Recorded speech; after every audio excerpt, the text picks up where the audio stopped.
Iowa. From high school to international wrestling, on the mat and beyond, this is the Potentially Dangerous podcast with the guys from IA Wrestle. If you're a fighter, you like a fight. If you're an American, you like a fight. If you're an Iowa Hawkeye, you know you're going to get a fight. Subscribe to our podcast on iTunes and all your podcast-friendly apps. And follow us on social media platforms at IA Wrestle. Time to strap it up and get to the show.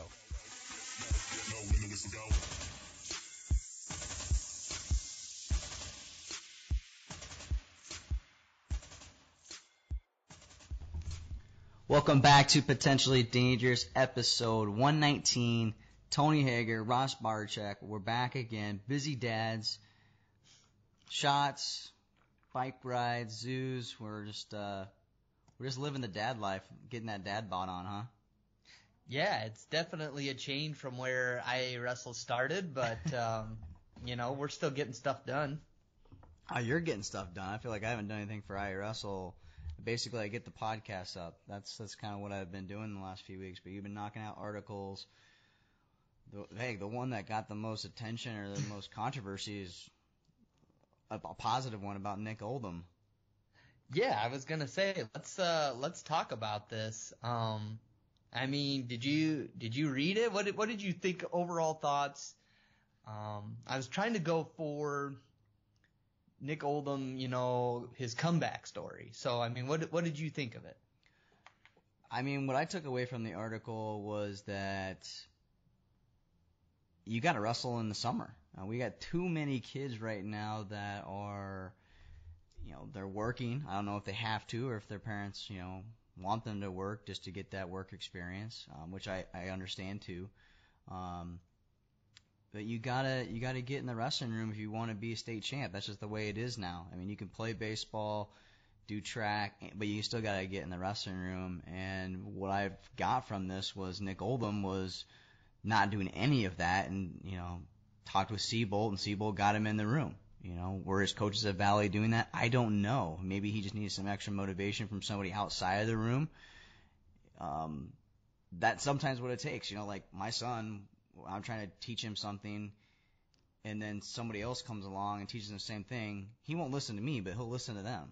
It's just new perspective of things. And the way I took it, long story short, is we're promoting that fact that not only Nick Oldham just got off his rear end and got in the room and won a title, but that, more people can do the exact same thing if they're not happy with their results. I did not take it that Seabolt was the end-all, be-all, and that was the article was about. I mean, the article is about a kid doing what he did, and that's it. It has nothing to do with the Valley coaches, Seabolt coaches.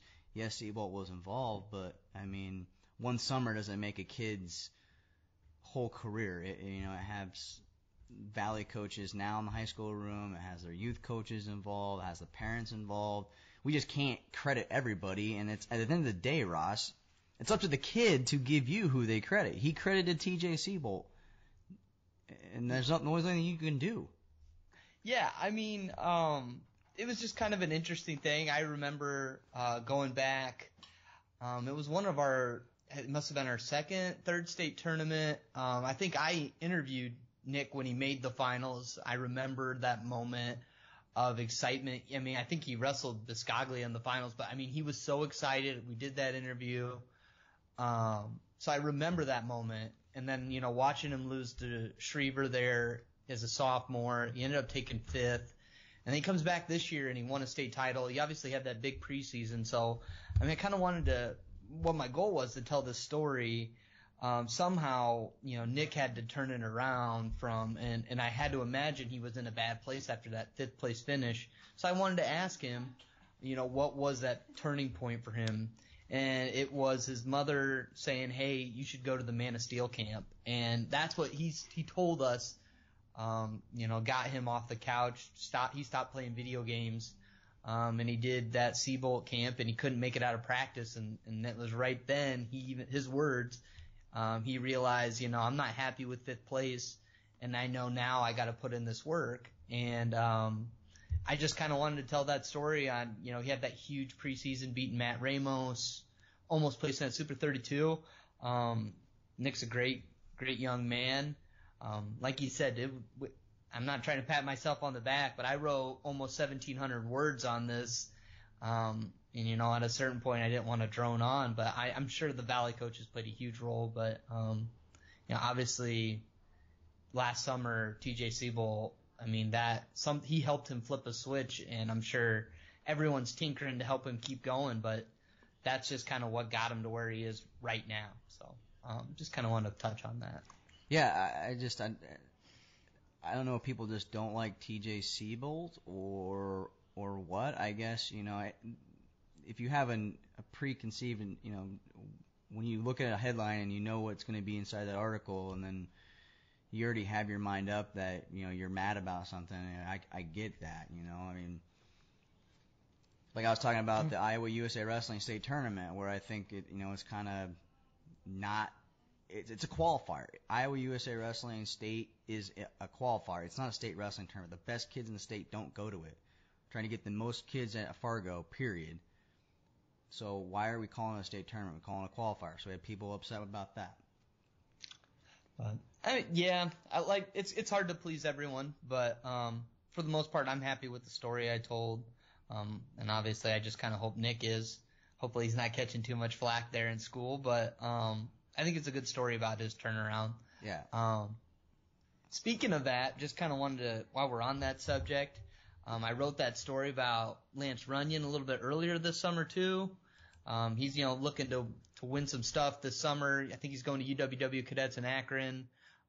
He's obviously qualified for Fargo, but I thought he was going to kind of hold off, but he kind of pulled a fast one on us last Friday and committed to UNI. I'm guessing he got in that room with Doug Schwab, and we've been around him before.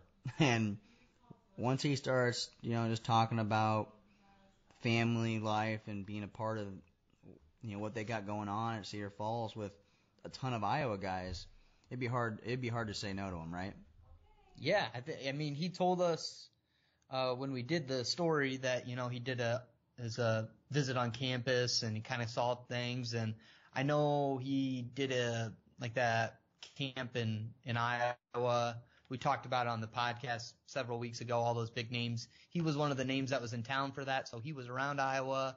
I think he had some family ties to Nebraska, but I just must have, like you said, being in that room with Doug Schwab, those guys sold him on it, and he feels his potential is going to be the best there. So Doug Schwab just pulling in another Iowan and starting that recruiting class off early. Runyon's a guy that I feel like I don't know really what his potential is yet. I don't know. He's had success here in Iowa, Fargo. I feel like he kind of, his size, I just feel like he hasn't peaked yet. That's the biggest thing. His size. He's wrestling 160. And he told us he's going to project at 165 to 184. So yeah, he doesn't even know where he's going to be himself. Yeah, I'd be curious to see what the we all know what the Southeast Polk Wrestling or the weight room can do to people. So be curious to see. Maybe you just can't see it on him because he's not real lean. But he needs to probably get a little bit more muscle on that boy if he's going to wrestle 65 pounders. That's for sure. Long and lanky, that will help him, but. He's got some work to do before being high-level college wrestler, but that's part of the process, right? He's continued to improve every year, and that's kind of like Oldham. He's continued to improve. He's getting bigger, not a 106-pounder anymore. So that's what you like to see, and you got to compete in the off season to do that. So let's talk about obviously big couple weeks since we've talked. Junior world team trials, senior world team trials. Rachel Waters is heading to Final X. Where you want to start? Juniors? Yeah, let's start with what went down first. I'm good with that. Okay. So, junior world team, Austin Gomez, Jacob Warner. I expected Austin Gomez to be there. I think he should have been on the team last year. I felt like he was going to. What did you... I guess I shouldn't expect it. I knew he's had the concussion, so I was pleasantly surprised to see, he's 100% healthy. Austin Gomez we've known, makes a world team, and Warner on the team. Pretty cool to see two guys representing Iowa. It definitely is. Gomez, I think everyone was kind of worried about Vitaly Araju, the Cornell kid. That was the guy that gave him the biggest fits last year, gave him the biggest fits at the Open. I'm not actually 100% sure they wrestled at the Open. I could have to go look. Anyway, that was the big matchup that style-wise they were kind of wondering if that would be Gomez's, downfall. And it looked like it was going to go that way, trailing 8-0 in that first match. But Gomez just found that motor and just pounded away, won 11-8 in that first match. Second match, he went up big. Can't remember what the score was. Raju kind of battled back a little bit, and then Gomez just kind of poured it on for the fall to seal the world team. So, I mean, Gomez was definitely the more entertaining guy making the world team because Jacob Warner just like the U.S. Open, he smashed everybody. Then he beat John Borst with relative ease. That first match, it wasn't really fast tech, but it was, he was getting to his legs with ease. And so overall, the two guys that made the team looked really good. And I think, everyone's going to be thinking Warner's good shot to medal. So I'm really interested to see, how high end is Gomez's ceiling going to be on the team. I was pleasantly surprised with Gannon Gremmel with his open performance. Obviously didn't fare pretty well against Stevenson, but Stevenson's on a whole nother level, I think, obviously. But I think a lot of people have probably written off Gremmel. He kind of had he's just had a roller coaster career so far, since graduating. His name hasn't really been out there. He's won some big matches. He lost to Carter Isley. Lost some matches he shouldn't have. I'm hoping that this kind of gets him back on that, where his confidence was when he won that Fargo title. You remember that? He was super confident when that happened. And I feel like he just hasn't got that back since he's been in the Iowa State room. I don't know if he's just getting beat on by guys, but I think this is that spark that Gannon Gremmel really needed for Iowa State, and see if he's going to be, a spot next year. Obviously, Harrington Levian's going to open that door. That was something we also talked about a couple weeks ago. God, it's just been a while since both of us have been on here. But, we did talk about that possibility, and then it happens. Ethan Anderson announces he's coming back home. So, Gremmel definitely needed to do something to kind of step up and winning the U.S. Open. That was huge. Everyone kind of figured this was going to be Gable Stevenson's spot. Then he said he was going juniors, and that kind of confirmed everyone thought that, Gremmel, he had a great run. To be the number 2 guy, that's pretty impressive. Hopefully, I think usually our runner-up guy gets a chance to be on the Pan Am team. So hopefully Gremmel gets that experience, takes that opportunity, gets some more summer wrestling in that way. So that would just be a huge victory unto itself if he gets some more international experience. Did you get a chance to check out any of that junior action this weekend? Oop, you're on mute. I just saw highlights. I didn't see like full matches or whatsoever. So just kind of putting together a takedown TV show. So I haven't watched like a full match of anybody's. So the biggest thing was Alex Marinelli. Everyone thought he was going to be the 74 kilo guy. Even with Jeremiah Moody in the finals, and he wrestled Mackay Lewis, I think, Lewis from Virginia Tech. I'm not 100% sure how to say his name. He wrestled him, and he got dinged with a caution and won for, I think it was like the interlocking fingers, but it was right away in the second period. And he gave up that, he ended up giving up a point, and I think that gave criteria to Lewis, if I'm remembering back right. So then, at the end, I think the extra point that went to Lewis was a lost challenge. So that's why he ended up losing 6-5. But, that point, they called it right away. It was, ticky-tacky. A lot of people are talking about it online that it shouldn't have been called. So it's just kind of crazy that one tiny, thing that most people don't think is a point cost Marinelli a potential chance to be on a junior team. They could have put 3 Iowans or 3 guys with an Iowa tie on a junior world team. I've been seeing a ton of people on social media complaining about the officiating. Like, interlocking of the hands has been a big one. Cautions. I feel like it's picked up this year. I mean, have you noticed that? Is it just me? Yeah, and I think it was like right away during the high school super match at Beat the Streets. They were lighting up the Beat the Streets referees too. It seemed like, yeah, everyone's just kind of tearing into these freestyle officials. I don't think it's fans making the transition. I think some of them got a legitimate case with their complaints, but definitely noticing it more this year than years past, I feel like. Well, let's move on to senior world team trials. Obviously, Final X is set now. We've got 4 people that are from Iowa originally that are going to be at the Final X. It's pretty cool. Thomas Gilman, Counts Bluffs, Kyvan Gadsden, Joe Colon, and Rachel Waters. I'm trying to think. I mean, if you look at maybe like world team trials, how many Iowans have we had in the finals in the past? I have to look at those stats, but probably when Metcalf and you can't really count Ramos and you can't count Metcalf. I mean, we get like born and bred Iowans here in the Final X is pretty special, I think, for the state of Iowa. Yeah, gosh, I don't even know it would be the last Iowa native. I'd have to look it up.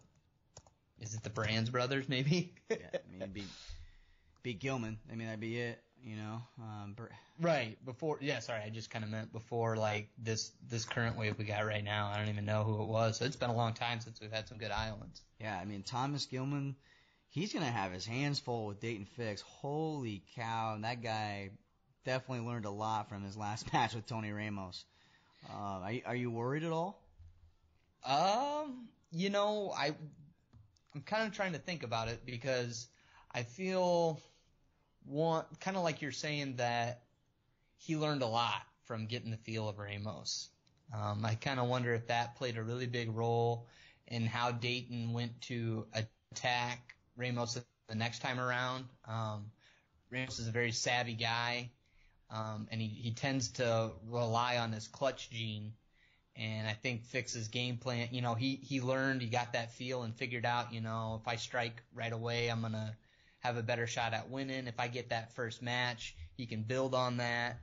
And I feel like that's how it went down. I'm not, I guess I don't really know what goes through Dayton Fix's head. I haven't had a lot of interaction with him to know him personally, but to me, that's kind of from the fan perspective what I took away. I don't know what your thoughts were. I think that, Dayton Fix has been a guy that he's always like sought after the best competition out there, and it's paying off right now. He hasn't even stepped foot on a college mat. And I think this is proof to people out there right now, high school, that you have to go out for the tough competition. You can't just sit at being the number 1 guy in the world, which Dayton Fix was. He's going to be going after Thomas Gilman, a world medalist. And after his win, he was like, I'm ready, or, I'm coming, or something like that after his win. So I think if I had, to put money on it, I would put Thomas Gilman as a world team spot, just because I think Mark Perry will have a great game plan to slowing down Dayton Fix. I think Gilman is on the strength level of Fix. But I would not be surprised if Fix, can score quickly on Thomas Gilman and get to his legs. Yeah, I kind of feel like the Achilles heel on Gilman for international level has been, it just seems like those international guys' reattacks are just what gets to him. And especially, the wrestler from Japan, that was evident in the World Finals match, that was evident at World Cup. And I'm not saying Dayton doesn't have good reattacks, but, we're talking about some different level. Maybe Dayton Fix is up there, but we haven't seen it from him. So I feel more confident in Gilman. I know he can get to guys' legs. You know, he can finish on Siriano. He's finishing on these guys that are younger, that are just as good, in that same tier that was perceived, I guess. So, I still feel good about Gilman being able to get to legs, and, you know, he's probably a little bit better finishing at Americans. He's used to taking them down, I feel like. So that's going to be big. I think it's the international guys that Gilman's still got to figure out. All right, so let's move on to Gadsden. Gadsden didn't have the U.S. Open he wanted, obviously, but gets through the World Team Trials. He's going to take on Kyle Snyder. I think that Gadsden has the tools as far as technique goes wise, but I think Kyle Snyder just has I think he's in better shape. I think that he's going to be able to wear him down in that second period, and he's going to be able to open it up on Gadsden.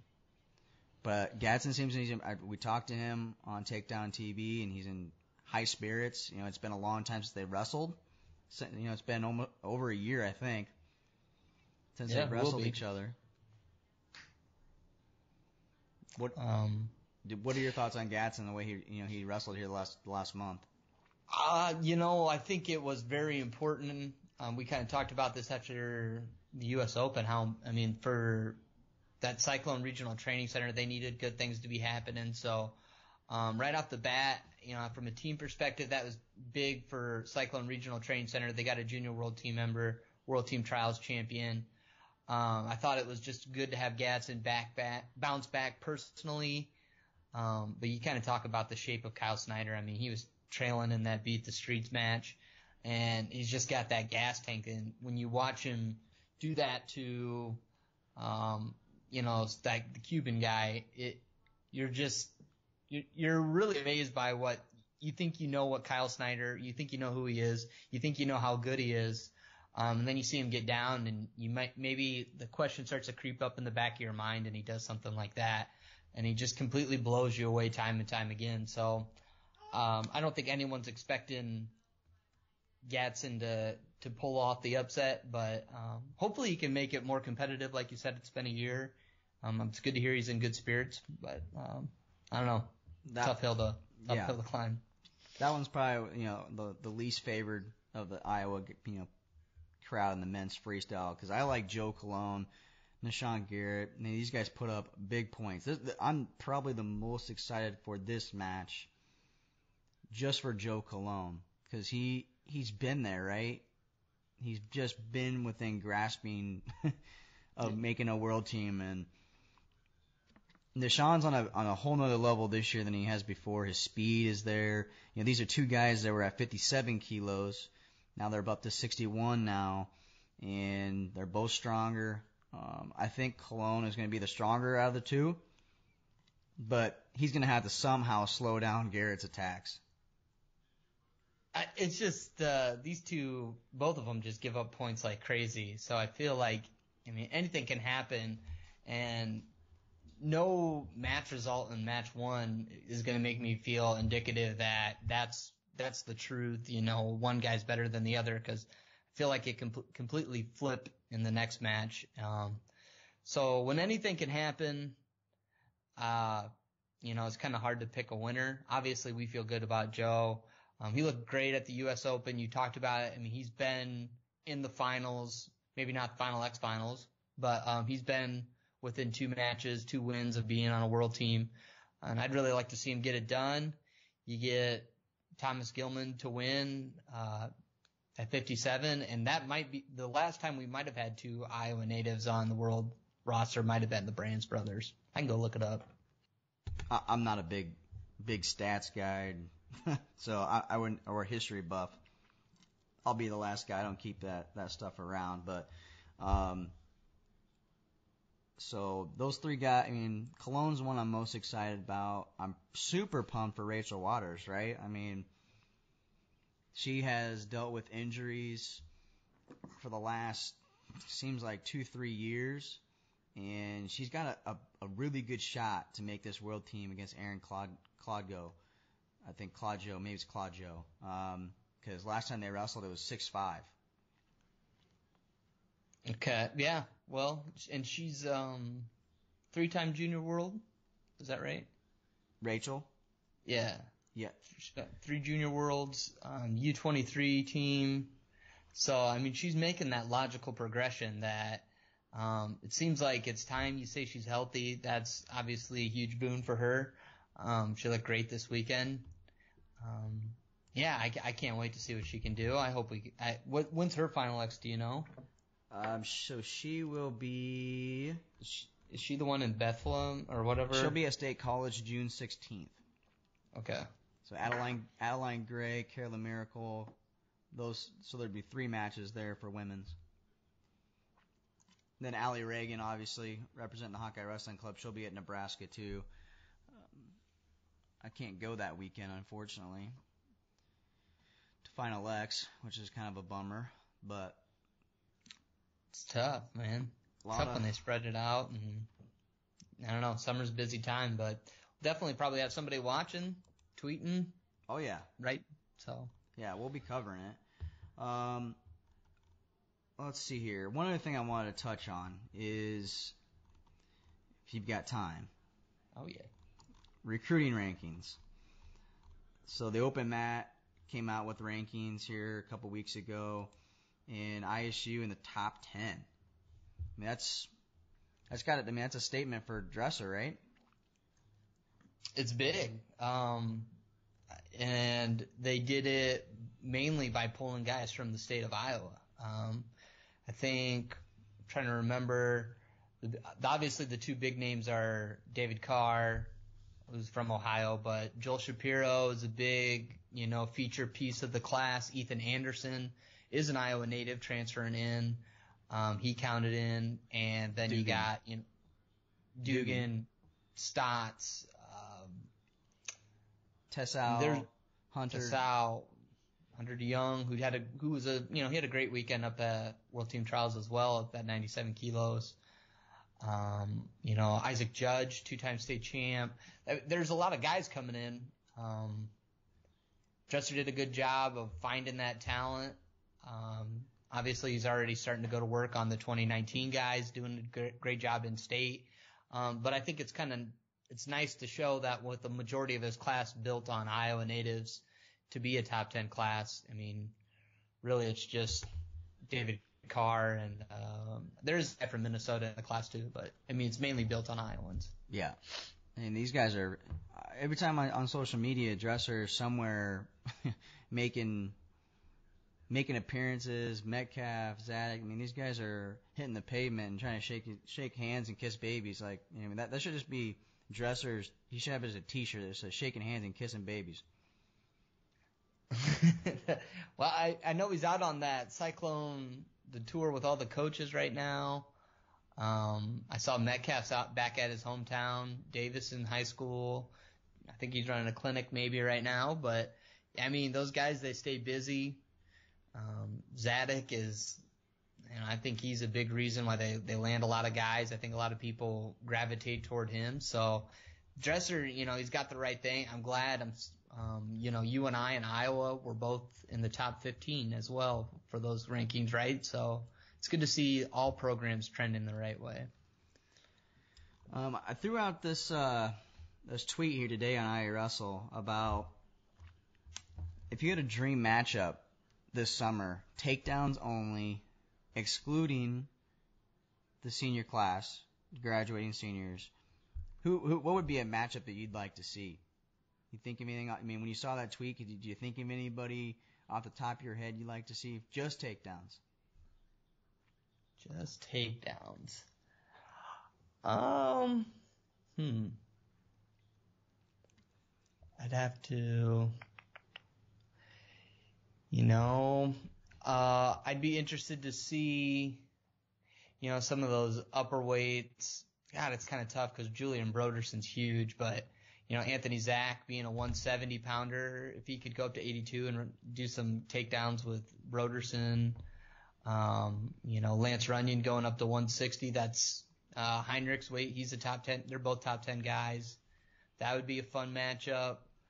And then, I don't know give me one, and I'll kind of try and keep thinking here. Well, what does Allard weigh? Allard, I think he was at 120 or 126 for Northern Plains. I'd like to see Allard Reeves, just to see where that is, because Allard's super strong, super fun to watch. So is Reeves. I think they'd be a fun little matchup. I wouldn't mind seeing maybe like Colin Shriver bump up, wrestle Cale Happel. Because, Colin's so great on his feet. I think that'd be kind of fun. Getting Nick Oldham obviously in there too. Or Ratchie, get Ratchie in those lower weight guys. I'd be curious to see what did DeVos. DeVos, he was 45, I think. Okay. I don't know who we'd have for DeVos. That's a tough one. Like Eric Fout, he's kind of. I feel like he's one of the quieter names. He was in the finals of the cadet world team trials 2 years ago, and he just hasn't won that state title, and that's kind of, I don't want to say holding him back, but it's got him lower on the rankings because of it. But seeing Fout go up against somebody like, it's really hard when you throw out those seniors because we're so used to those names. But like Ben Monroe, he's another young guy that I'm interested in seeing from that sophomore class. So Ben Monroe, Eric Fout, that'd probably be pretty fun. Well, here's where I'm getting this. On June 1st, the Showdown at Sundown at Waukee's going down. Takedowns only. So you can get a 4-man round robin in there. I think it'd be a great time for, and it's a fun event too. It's on a football field. Maybe we can get some of these guys out there to challenge each other. It'd really be kind of just, there's nothing on the line, right? It's a takedown tournament, so you can't really put too much stock in it. So I'm calling out, if there's anybody out there that wants to, in the Fab50 wants to call somebody out, let's get a 4-man round robin going, and I'm going to pay for the entry fees. So, but you got to be in the Fab50. They got to be in your weight class. So, that'd be some entertainment. Yeah, if I can get 4 guys or however many we can, I got to get all 4 of you. And if you're in the Fab50 close weight class, I'll pay for a 4-man robin to enter that event. So June 1st, tweet at me at Hager Tony. Let's make it happen at Waukee. You all know how to get in touch with me, so let's make it happen. Ross, can you make it to Des Moines? Maybe we could go takedowns. We're not in the same weight class. Well, it's for fun. We could just do it. I was going to say, the last time I tried to take down one of our IA Wrestle team members, I almost killed Lars.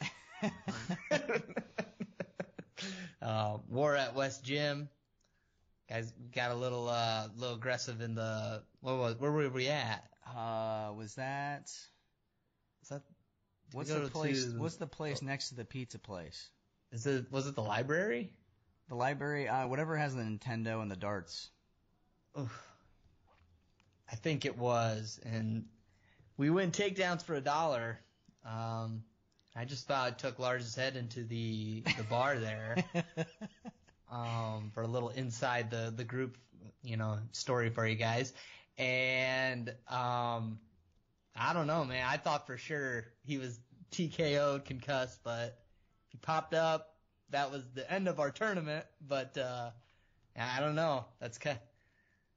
That kind of puts the fear of God in me, Tony. Yeah. It felt like I about killed him. Oh, man. Well, I hope someone takes me up on my offer. But other than that, Ross, it's good to hear from you. Sounds like the baby's healthy. And you got anything else wrestling-wise that we should be talking about? I think, here in the coming week, I'm kind of interested to see who will sign up, but we're going to probably do some looks at our UWW cadet team, the U17. For people that don't know the cadet age groups, like Nick Ryder, it's the U17 team. We'll kind of be checking out who's going, and like Nick Oldham said he's going, Lance Runyon said he's going. I hope Colin Shriver goes out. But it'd be real interesting to see if we get some more Iowans throw their name in a hat to make a world team. So that's that first weekend in June. And then there'll be some schoolboy, cadet, and junior national duels are all taking place in the month of June. So things are going to get pretty hot and heavy here in about a week. Well, I love it. I mean, wrestling never sleeps in our world, and sometimes that's good, sometimes that's bad. But if you are sick of us, or not, you're not going to be sick of us. But if you want to listen to more wrestling content, we've got a new podcast. They're almost to 10 episodes over on Shots Fired. Mac Ryder, Eric Scherers. This week's episode, apparently Mac Ryder partied with Frank Chamizo, called him fat, and it's an interesting story as always from Mac Ryder.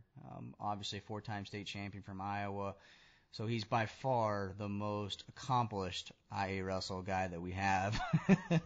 But yeah, give that a listen. It's on our website, iawrestle.com. It's on iTunes, and as always, give us some feedback on iTunes. We haven't asked for that for a while. Might do some giveaways this summer. I've got a bunch of IA Wrestle hats, and I did get some more T-shirts in with Saturday nights for the finals, so might be doing some more of those giveaways. We'll be at some golf events maybe this summer as well, so be on the lookout for that. But for everyone at IA Wrestle, Ross Bartachek, I'm Tony Hager. Thanks for listening to episode 119 of